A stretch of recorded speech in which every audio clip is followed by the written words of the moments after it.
Hello বন্ধুরা, welcome আমার virtual চ্যানেলের পক্ষ থেকে। তো আজকে আমরা দেখব যে এক্সেলে আপনারা কিভাবে হিসাব নিকাশ করবেন। তো এক্সেলে আমরা কিভাবে কোনো প্রতিষ্ঠানের হিসাব বা কোনো শপিংয়ের হিসাব আমরা কিভাবে করতে পারি এবং কোনো অফিসিয়াল ডকুমেন্টের হিসাব বা কোনো অ্যাকাউন্টস হিসাব আমরা কিভাবে করতে পারি আমরা সেটা আজকে দেখব। তো চলুন বন্ধুরা, শুরু করা যাক।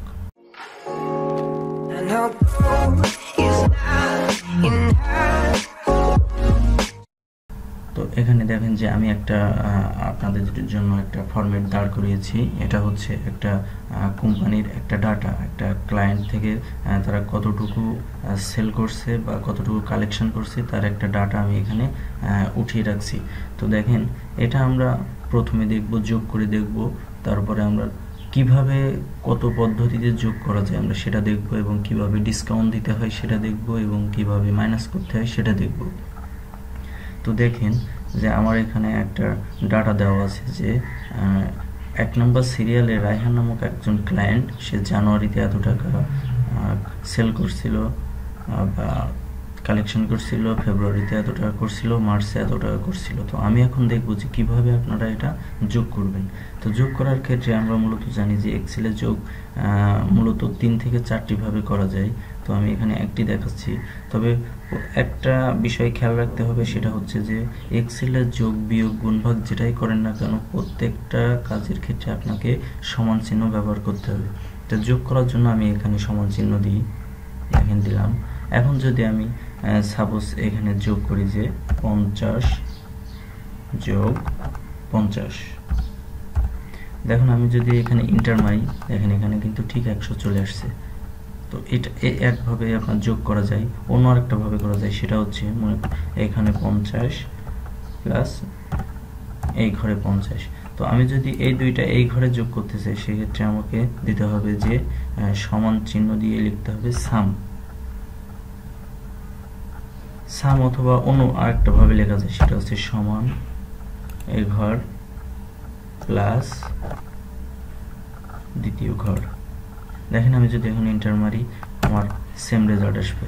তো এই একভাবে করা যায় যোগ। অন্য আরেকটা ভাবে করা যায়, সেটা হচ্ছে আমি এখানে দেখাই যে 50 এই ঘরেও লিখি 50। দেখেন এখানে যদি আমি এখন সমান চিহ্ন দিয়ে আমি সূত্র বসাই, সাম SUM সাম দিয়ে যদি আমি ব্র্যাকেট দিই, দেখেন number 1, number 2, dot dot dot, অর্থাৎ যতগুলো আপনার নাম্বার আছে বা যতগুলো ঘর আছে আপনি সিলেক্ট করলে যোগ হয়ে যাবে। তো আমি যদি এভাবে করি, দেখেন এখানে মাউস ক্লিক করলাম, করার পরে যদি আমি মাউসটা এই যে অ্যারো হওয়ার পরে যদি আমি এটা টান দিয়ে দ্বিতীয় ঘর পর্যন্ত, দেখেন এটা সিলেক্ট হয়ে গেছে অটোমেটিক। তো এখন যদি আমি ব্র্যাকেট ক্লোজ করে দিই এবং এন্টার প্রেস করি, দেখেন আমার রেজাল্ট আবারও সেম আসছে। তো এই ক্ষেত্রে আপনার তফাৎ হচ্ছে একটাই, যে এখানে যেমন লিখছিলাম 50 যোগ 50 সমান 100, এটাতে একটা সমস্যা, সেটা হচ্ছে যে আপনি যদি কখনো ভুল ডাটা এন্ট্রি দিয়ে থাকেন, তখন আপনার এটা ঠিক করতে অনেক সমস্যার সম্মুখীন হতে হবে। কিন্তু এই তৃতীয় ক্ষেত্রে এখানে যদি আপনি এখানে সাপোজ আমি 100 জায়গায় 50 লিখছিলাম, তো আমি যদি এখন এখানে 100 লিখি, দেখেন এখন দেখেন অটোমেটিক এখানে চেঞ্জ হয়ে যাচ্ছে, কারণ এটা আমাদের একটা সূত্রের আন্ডারে আসছে, যার কারণে আমরা সহজে এটা সমাধান করতে পারছি। তো বিভিন্নভাবে এভাবে যোগ করা যায়। তো আমি এখন আপনাদের এখানে যোগ করে দেখাই যে এখানে কিভাবে করব। তো এখানে লিখলাম ইজিক্যাল টু, এখন বিভিন্নভাবে করা যায়। আমি যদি এটা যোগ এটা দিই, তাহলে আমাকে সেম আসবে। কিন্তু আমি সহজে করার ক্ষেত্রে এখানে আপনাদের দেখাচ্ছি যে আমি সূত্রটা বসাই, SUM সাম হচ্ছে যোগের সূত্র দিয়ে ব্র্যাকেট শুরু করলাম, করে আমি যদি এখানে মাউস এভাবে টেনে নিয়ে ড্র্যাগ করি, তাহলে দেখেন অটোমেটিক এখানে সিলেক্ট হয়ে গেছে। এখন যদি আমি ব্র্যাকেট ক্লোজ করি, দেখেন যদি ইন্টারপ্রেস করি, অটোমেটিক এখানে আমার যোগফলটা চলে আসছে। তো এভাবে যদি আমি নিচের গুলাও করতে চাই, তো সেক্ষেত্রে আমাকে কিভাবে করতে হবে? সেক্ষেত্রে কি আমাকে বারবার এগুলো যোগ করতে হবে? না, সেভাবে বারবার যোগ করার প্রয়োজন নাই। আপনি এখানে ক্লিক করার পরে এখানে যখন প্লাস বাটন আসবে, আপনি যদি ডাবল ক্লিক করেন, দেখেন অটোমেটিক আমাদের এই ডাটার এই যে ভ্যালুগুলো আছে, এগুলো যোগফল এখানে চলে আসছে। তো এক্সেলে এটা একটা দারুণ একটা অপশান, যেটা ব্যবহার মানে খুবই গুরুত্বপূর্ণ, অর্থাৎ খুবই ইউজফুল একটা মাধ্যম। তো এখানে আমি এখন দেখেন যে এগুলো সব আলাদা আলাদা টোটাল বের করছি, অর্থাৎ একটা ক্লায়েন্ট তার টোটাল ডাটা কত আমি সেটা বের করছি। আমি যদি এখন চাই যে আমি এই টোটাল ব্যালেন্সটা কত, অর্থাৎ এখানে আমি লিখি যে জি টোটাল, অর্থাৎ গ্রাউন্ড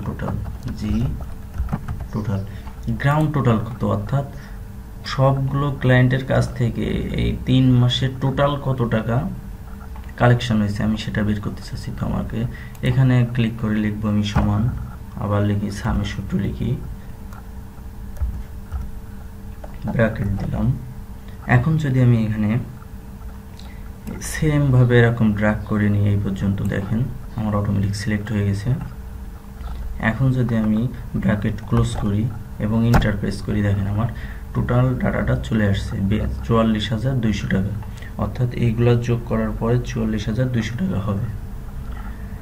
এখন সাপোজ আমি জানতে চাচ্ছি যে আমার এই ডাটাগুলো থেকে অর্থাৎ এই 5 জন ক্লায়েন্ট থেকে সর্বোচ্চ কে কালেকশন বেশি করছে। তো সেক্ষেত্রে আমরা কিভাবে বের করব? আমরা যদি এখানে সাপোজ আমরা এখন ম্যাক্সিমামটা বের করব, তাহলে আমরা এখানে লিখি ম্যাক্সিমামটা আমরা বের করব। তো আমরা এই ঘরে আমরা মানটা দেখতে চাচ্ছি যে এই 5 জন ক্লায়েন্টের ভিতরে ম্যাক্সিমাম কে কালেকশন করছিল। তো সেক্ষেত্রে আমাকে এখানে লিখতে হবে সূত্রের ক্ষেত্রে is equal to max, MAX max দিয়ে ব্র্যাকেট শুরু করলাম। এখন দেখেন আমার এই ঘরগুলো সিলেক্ট করে দিতে হবে, টোটালের ঘরগুলো আমি সিলেক্ট করে দিলাম। দেখেন এখানে কিন্তু অটো ফিল হয়ে গেছে। এখন আমি যদি এখানে আপনার ব্র্যাকেট ক্লোজ করে ইন্টারপ্রেস করি, দেখেন এখানে আসছে কত 13,200। দেখেন আপনার এই ডাটাগুলোর ভিতরে একমাত্র 13,200টাই সর্বোচ্চ, অর্থাৎ ম্যাক্সিমাম যে ভ্যালুটা সেটা এখানে চলে আসছে। অতি সহজে আপনি এটা বের করতে পারবেন। আপনি যদি মিনিমাম বের করতে চান সেক্ষেত্রে আপনাকে কি করতে হবে, দেখেন আমি এখানে লিখলাম মিনিমাম, MIN মিনিমাম। আমি এই ঘরে মিনিমামের ভ্যালুটা দেখতে চাচ্ছি, তাহলে আমি দিলাম সমান চিহ্ন দিয়ে মিনিমাম, MIN, এটা হচ্ছে মিনিমামের সূত্র দিয়ে ব্র্যাকেট শুরু করলাম। দেখেন আবার যদি আমি এখান থেকে ঘরগুলো সবগুলো সিলেক্ট করে দিই, ড্র্যাগ করে দিই, দেওয়ার পরে দেখেন এখানে যদি ব্র্যাকেট ক্লোজ করে ইন্টারপ্রেস করি, দেখেন এটা কত আসছে 2000, অর্থাৎ এই 5 জন ক্লায়েন্টের ভিতরে সর্বনিম্ন কালেকশন যে 2000 সেটা এই মিনিমামের ঘরে দেখানো হয়েছে। তো এইভাবে আপনারা মিনিমাম এবং ম্যাক্সিমাম বের করতে পারেন। এবং দেখেন আমাকে অনেক সময় প্রশ্ন করা হয় যে এই যে 13,200 এটা যে এক্সেল অনুযায়ী এটার পরিচয় কি, অর্থাৎ এটা কত নাম্বার রোতে কত নাম্বার কলামে আছে। তো এটা দেখেন এটা হচ্ছে I নাম্বার কলাম এবং আমার এটা হচ্ছে 7 নাম্বার রো। এই দেখেন আমি যখন এখানে ক্লিক করছি, দেখেন অটোমেটিক দুইটা জিনিস কালার হয়ে গেছে, একটা হচ্ছে I, একটা হচ্ছে 7, অর্থাৎ এটার নাম হচ্ছে I7। তো এভাবে আপনারা এটা চিহ্নিত করতে পারেন।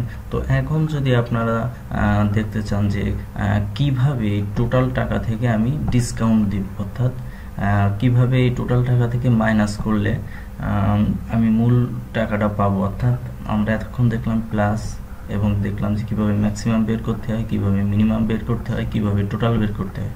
তো এখন আমরা দেখবো যে আমরা একটু বিয়োগ করে দেখবো যে আসলে কেমন হয়। তো আমি এখান থেকে সাপোজ আমি এখান থেকে 4,200 টাকা ডিসকাউন্ট দিতে চাচ্ছি, তাহলে আমি কিভাবে এটা বের করব?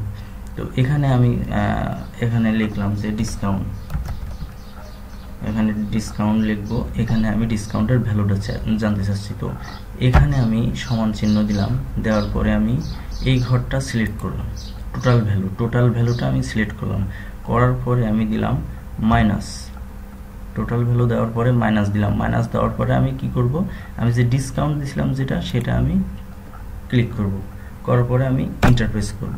দেখেন যে 44,200 টাকা থেকে যদি আমি 4,200 টাকা ডিসকাউন্ট দিই তাহলে আমাকে 40,000 টাকা ভ্যালু থাকছে। তো এইভাবে আপনি একটা মূল ভ্যালু থেকে একটা নির্দিষ্ট পরিমাণ অ্যামাউন্ট এখানে মাইনাস করে ডিসকাউন্ট দিয়ে দেখাইতে পারেন। তো ঠিক এইভাবে আপনি আপনার বিভিন্ন প্রতিষ্ঠান বা অফিসের বা বিভিন্ন অ্যাকাউন্টসের হিসাব আপনি এক্সেলের মাধ্যমে খুব সহজে করতে পারবেন। ধন্যবাদ সকলকে।